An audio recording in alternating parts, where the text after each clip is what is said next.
Hey guys, welcome back to another video.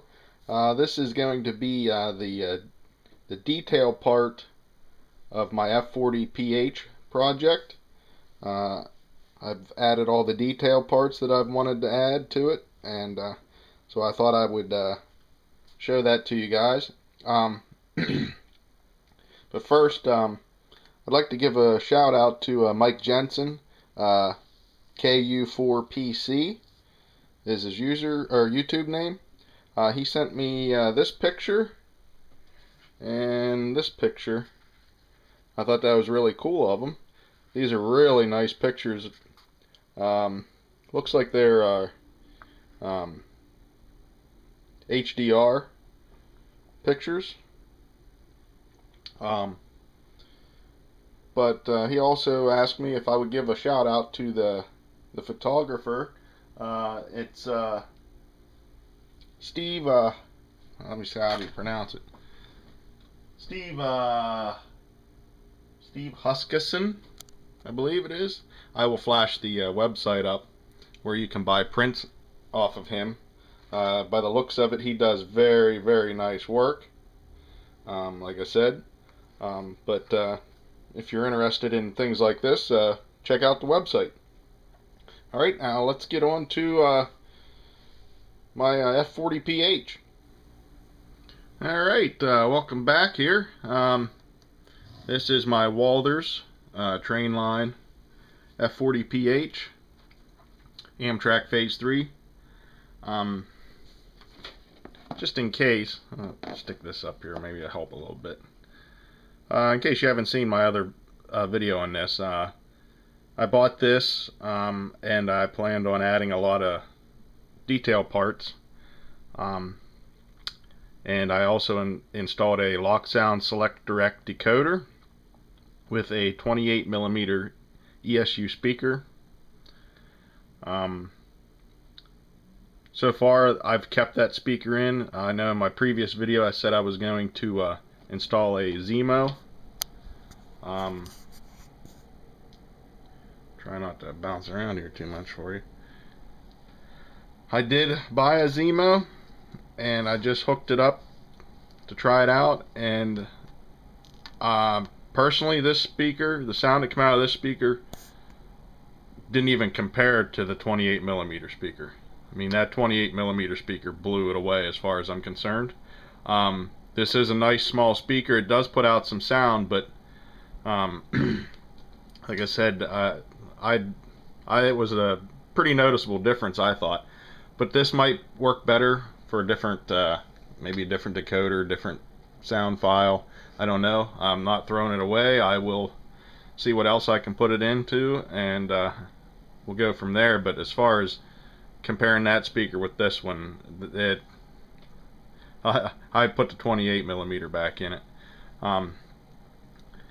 Also, let me see. I'll run down the list of things I've done to this, and what I will do is move on to a slideshow then, because this camera doesn't do very well with close-up videoing. But basically, what I did was, to start off, for anybody watching this for the first time, I did install an ESU Loksound Select Direct decoder with the F40PH sound file and the 28mm speaker. I also did an LED swap while I was at it. Since my last video, I swapped out, I had bright white ones in there. The headlights and the rear lights are now warm white LEDs. I used 3mm for front and back, one for the front, one for the back. I added the roof mount air conditioner, the antenna, ice gate antenna. You'll be able to see all these, by the way, on pictures in the slideshow. Grab irons up on the top. I installed rotary beacons, windshield wipers. I painted these marker lights, and even the center one I come up with my own shade of red for that. That's just painted on. I painted those. Let me see here. I did the grab irons on the front here, all on the front, down the sides. I added those. Sand hatches. I painted these receptacles. I added MU hoses, and as you can see right now, I have the MU hoses coming out in front of the plow here. I have them set up that I can take the plow off and put them either behind the plow or out in front of the plow. I will ask for your opinion on how you think I should have them, because I think I'm eventually going to glue this plow on because it doesn't want to stay on very well. So I haven't decided whether I like the hoses sticking out or back behind it. So let me know what you guys think on that. I'll show you pictures of both ways. For most part, from what I've seen online, pictures of real ones, they are not out front, they are behind the plow. Basically probably because, you know, there's no reason to hook anything up front. But those are the detail parts I added that were not included with the Walthers Trainline engine. I did add the ones that came with. There was a small detail bag that came with this locomotive. These metal handrails. I added those. There's one back here. Sorry, hopefully that was in view. But like I said, these ones I added on my own. And what I used, besides the detail parts that came with this locomotive, everything, all the other detail parts I added are from Kato.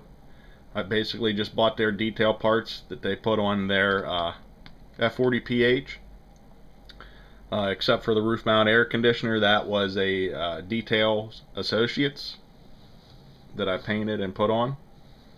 And all these grab irons I painted. They either came black or silver, but I painted them regardless. I added the grab iron up top all the way down the back, and painted those. There's one here too. Painted the receptacles in the back. MU hoses, I added the MU hoses. The rear railing was black, I painted it silver. And again, we have that was, you know, factory. This is factory added. These handrails are factory added, or added from me, but they came with the kit, or came with the locomotive. And again, we're back around all these grab irons here and stuff I put on and painted them.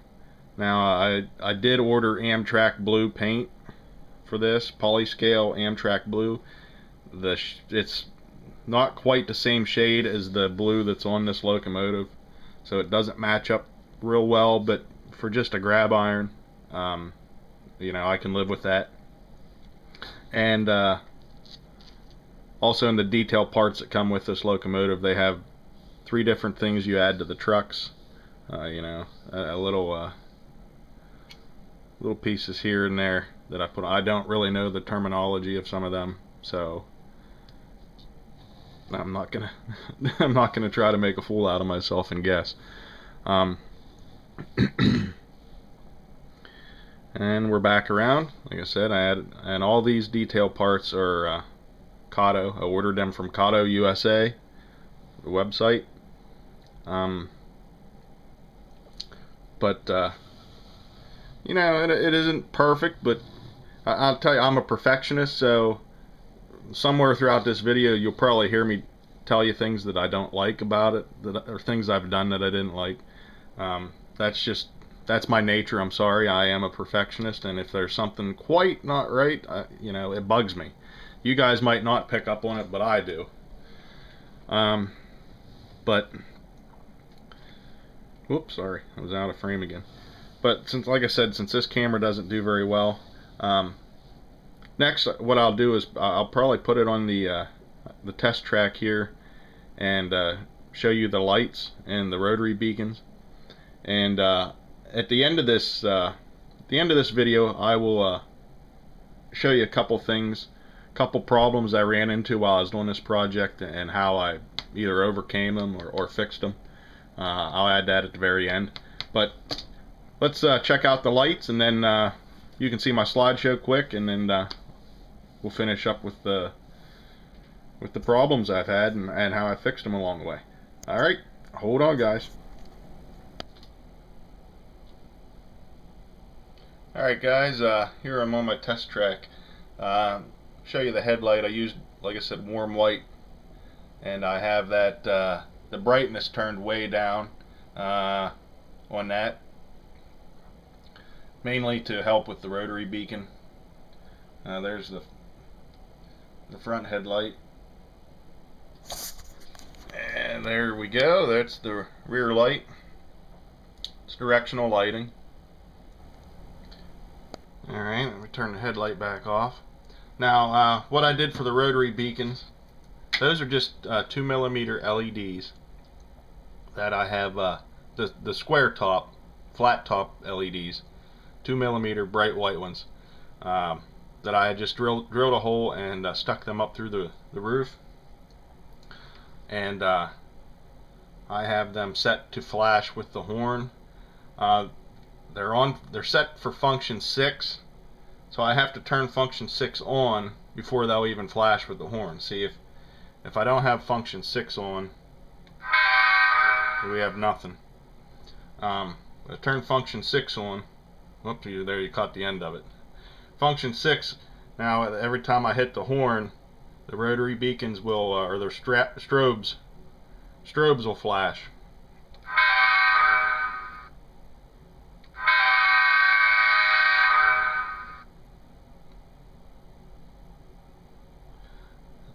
Hopefully that shows up pretty well. And get a better shot maybe over here.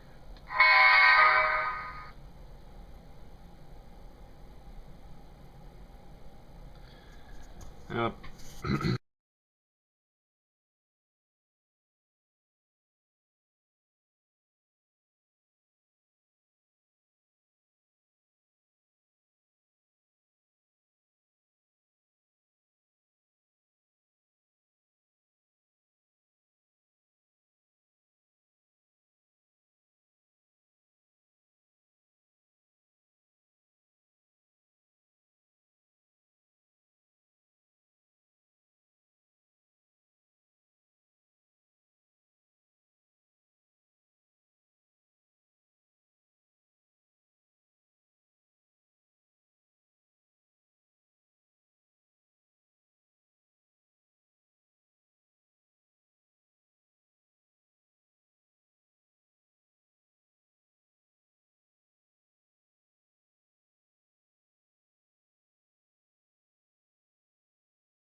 Alright, wanted to let you know, before I get into one of the problems I ran into, the front rear lights have I used a 750 ohm resistor on each one, and the rotary beacons on top, each one of those, the strobes, each one of those have a 470 ohm resistor on each one. And one of the problems I had when I wired them up, of course, one went to auxiliary 1 output on the decoder, and the other one went to auxiliary output 2. And I noticed the one coming off of the number 2 was a lot dimmer than the other one. And I used JMRI, and when I was in there, they have a page set up just for the function outputs, and the brightness was turned up on all of them. And it didn't matter what I did, it still was that way. So how I ended up fixing that was I went in and indexed all the CVs and went down through and noticed the CV for the brightness for that one was set at 7, I believe, or 9. It was set at 9. and there was range was 0 to 31, 31 being the brightest. For some reason that one was set at 9, but you couldn't change it in there, but you could change it when you went into the CV indexes and just did it manually that way. That's how I fixed that problem. But you know, that was something, one of the problems I had to overcome. Another problem I ran into with my decision to try to take the cheap way out and just use flat top 2mm LEDs just sticking up through the roof. I didn't really think about it at the time, but I had them already in and mounted, and when I tested them out, not thinking about it ahead of time, I knew it, but it just didn't cross my mind. The light was only shining out the end of the LED, which means on this it was just at the top. So, you know, if you're down here looking anywhere, you really didn't even notice it. And I didn't really know how to fix that problem. I ended up pulling them out and redoing it anyways, but I still used the same LEDs. But I looking online, I found somebody that pretty much did the same thing with their Walthers F40PH as I'm doing, and he said he sanded and basically scuffed up the LED all the way around with a little piece of sandpaper. Just scuffed it up enough that, you know, and then, you know, when it lights up now, it shines out everywhere. It's still not perfect. It's not as bright as I would like it to be. I may revisit that sometime in the future, but for now, you know, I think I can live with that. And also, as far as making them flash, I can either have them set up where they flash when I turn function 6 on, which is, you know, which is how I have it set up for function 6. If I press function 6, I can have it where they light up when I hit function 6 and stay on, and then turn off when I turn it off.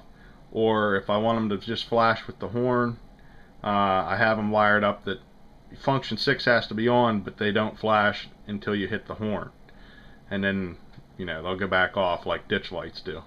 But you know, I wish I could manually control them and have them flash, but you know, that may be possible, but I don't think it is, messing around with functions and stuff like that and JMRI. I don't, you know, I don't think that's, you know, that's feasible. So right now I just have them that they flash with the horn. But that's it, guys. Hopefully you liked it. And I'd better get off here before I make this any longer than it has to be. So hey guys, thanks for watching, thanks for subscribing, thanks for commenting, and I will catch you on the next video.